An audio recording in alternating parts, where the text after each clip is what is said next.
Hey guys, I just want to do this. I'm gonna react to it. I know I don't have face cam, but at least you can hear my voice. I only saw a couple seconds of it, right? I only saw a couple of seconds of the Halo thing, right? So, all right. Come on, Joe. you gotta keep it together, man. Come on, come on. All right. Man, come on. I can't step there, guys. It won't let me. Come on. I hate ads. Come on, Halo. Oh my! Oh, look at it! Oh, the pie. The biggest surprise I had coming out of hours of playing Halo Look at you, wasn't the delightful exploration nor the incredibly fun gunplay. Instead, it came down to the characters. Halo Infinite sees the legendary Chief once again tasked with saving the universe from yet another threat. And after 5 major campaigns, the Chief seems tired. He's a man of few words, but his movements and responses are heavier than I've seen before. This is Chief without Cortana. His subtle yet distinct change is far from a bad thing, though. If anything, Master Chief's forlorn demeanor that he sets aside to Halo Infinite's story is intended to be a more impactful adventure. Oh man! It's been 6 months. Where have you been? What happened? Where is Cortana? Chief's stern determination is also wonderfully contrasted to his new AI companion's bubbly enthusiasm and his pilot rescuer's anxiety and weakness. Given developer 343 failure to give Locke the faintest hint of a personality or motive in Halo 5, and the game's generally lackluster story, this is a relief. No.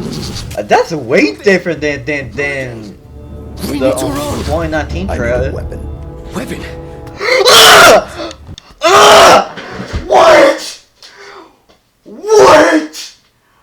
What? He said I need a weapon. He said the line. What? Wait, go back. Wait. Relief. No. Not then. Not again. We need to run. I need a weapon. This is all I've got. It's enough. Halo Infinite's contrasting characters aren't the only things to look forward to, though. Rewarding exploration infused with Halo's DNA and genuinely challenging combat could be relief in today's open-world game extravaganza, where many worlds are packed to the brim with chores and only a few offer meaningful adventures beyond their main path.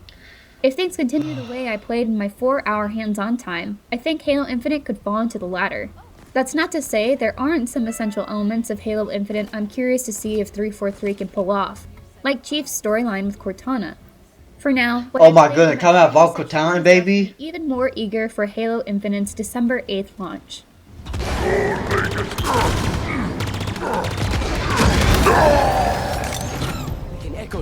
Friends and foes, both old and new. Alright, old and new. Okay.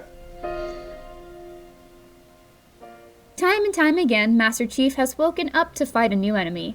Halo Infinite largely sees that pulled back, instead focusing on familiar fodder with the Banished from Halo Wars 2. They eagerly step up as Chief's main adversaries after handily defeating the UNSC around Zeta Halo, including so good! Their goal for Zeta Halo is unknown, but if it involves a Halo ring, there's nothing good that can come of it. After the UNSC's loss, Master Chief's main objective becomes freeing the captured Allied forces on Zeta Halo and thwarting whatever the— Looks a lot better. I don't care what the PlayStation fanboys said, man. War Chief of the Banished. Ooh. What? Cortana was presented as a mystery rather than as a primary antagonist in what happened to her after Halo 5. You know a lot of Halo fans getting hyped. Is unknown. This crucial conflict seemingly takes a backseat to the larger fight with the Banished, though it is intertwined somehow. Without getting into spoilers, I will say the few moments that dug into Chief and Cortana's relationship were an emotional gut punch. Halo Infinite is looking to deliver a meaningful story for legacy Halo fans, and I really needed to fulfill that promise after Halo 5's story missteps. She's not the driver. but a way to level the playing field. What do I call her? Ask her. She named herself. Hello, Master Chief. I'm Cortana. This all being said, I'm not optimistic that Halo Infinite is going to be a great starting point for new people to the franchise, as the best moments I saw in the first few hours rely on prior knowledge of the series. I don't like the idea of people being left behind, but I selfishly prefer that this game is made for returning Halo fans rather than tuning the story to accommodate new players. Familiar with the story or not though, Halo Infinite sure is fun to play and explore. I think I'm with you. I didn't even know what a Banished was an hour ago, and even I can see the odds aren't great. How this open worlds? Alright. How many open worlds works? Alright. Playing Halo Infinite is a mix of familiar and new. Oh, man. One moment you're navigating encounters and ship corridors, then the next you're driving several Marines around the open fields of Zeta Halo. That As was my 343 phone. has clearly stated, Halo Infinite isn't quite a true open world game despite it featuring massive sandboxes. Zeta Halo is broken up into island chunks. The masses can be connected by bridges, and Chief can eventually call in things like a wasp to fly around anywhere after they're unlocked.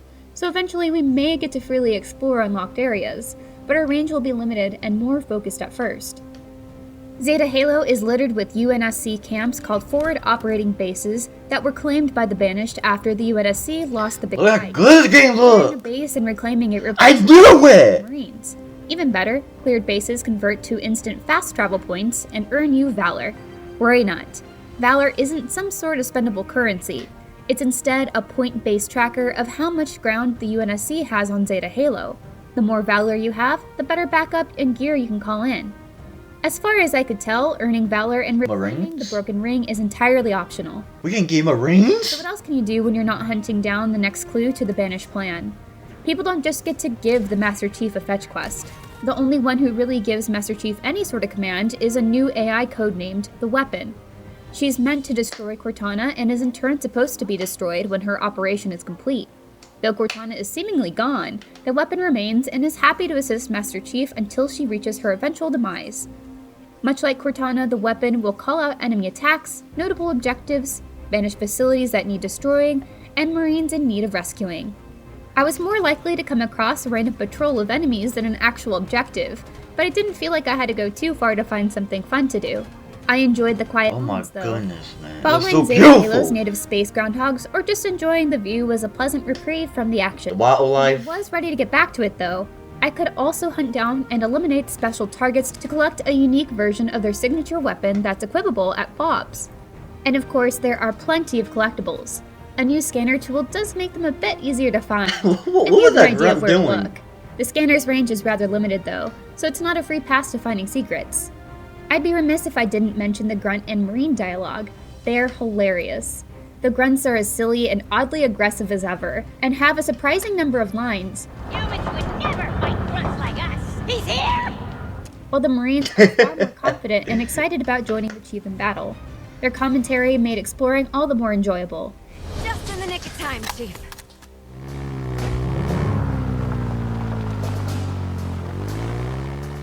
Just because Zeta Halo is a larger, more open sandbox doesn't mean 343 suddenly has us doing puzzles or tasks unbecoming of a genetically augmented super soldier like Master Chief.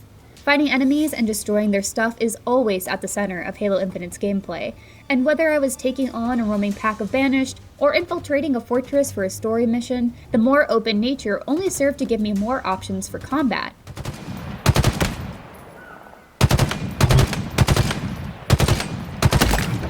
If you've had a chance to check out either of the multiplayer test flights, Halo Infinite's excellence in weaponry should come as no surprise. The campaign introduced me to other interesting weapons we've yet to see in multiplayer, like the Disruptor, a small shock pistol that doesn't do too much immediate damage, but deals out pain over time. The equipment we've seen in multiplayer unsurprisingly takes on a more powerful form in the campaign. Each of the 5 equipment options, Grapple Shot, Shield Core, Threat Sensor, Drop Wall, and Thruster, can be upgraded with a collectible called Spartan Cores. Like most of the open world elements, finding the Spartan Cores and upgrading equipment is optional. Master Chief won't start the adventure with all equipment either. You'll find Oh my new tools to goodness! play with at specific story beats. Lacking a piece of equipment doesn't necessarily mean you're blocked off from certain areas from what I saw, but getting to or taking Yeah. might be more manageable. I get old Halo 3 vibes right here.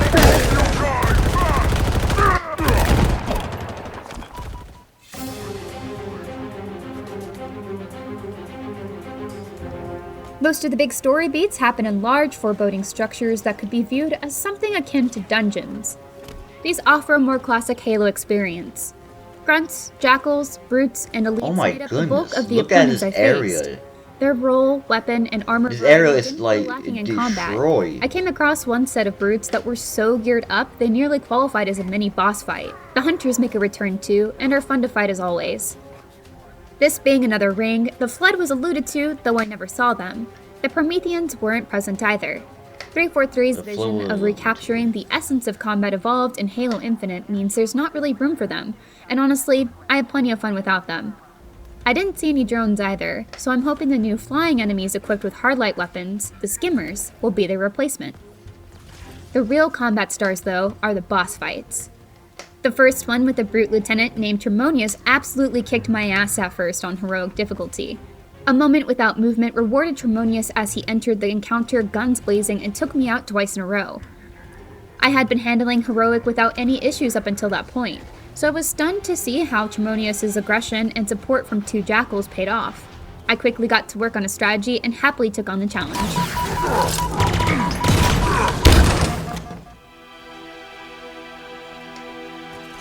I have thus far only explored a fraction of Halo Infinite.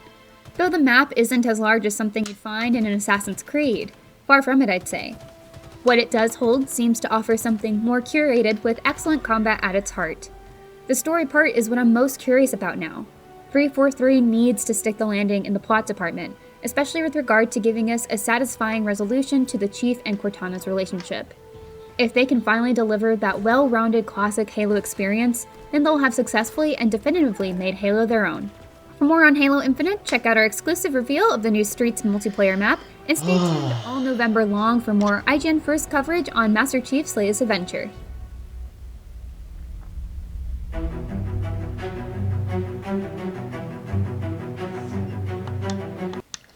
Guys, I fucking love that. He said the old line, "I need a weapon," and the pilot said, "Here, this old guy," and the grunt was talking so much crap, and when he talks so crap, he was like, "Oh crap!" He saw the Chief, he was like, "Oh," and I kind of knew that this Halo game will mostly be for the old Halo fans like myself. 'Cause I play Combat Evolved, Halo 2, Halo 3, Halo ODST. I play Halo 4. I think Halo 4 had a good story. I don't like Halo 5. I just don't. But the only part I like on Halo 5 when Chief fighting Locke. That's about it. But the rest, oh my goodness! I cannot wait for this game to come out. And you already know some PlayStation fanboys gonna, zoom in for 400% into the freaking game. But hey, we Halo fans already know how good this game gonna be. We already know, right? We already know. So guys, I will see you in the next video. This was just so good, man. All right, goodbye. I'll see you.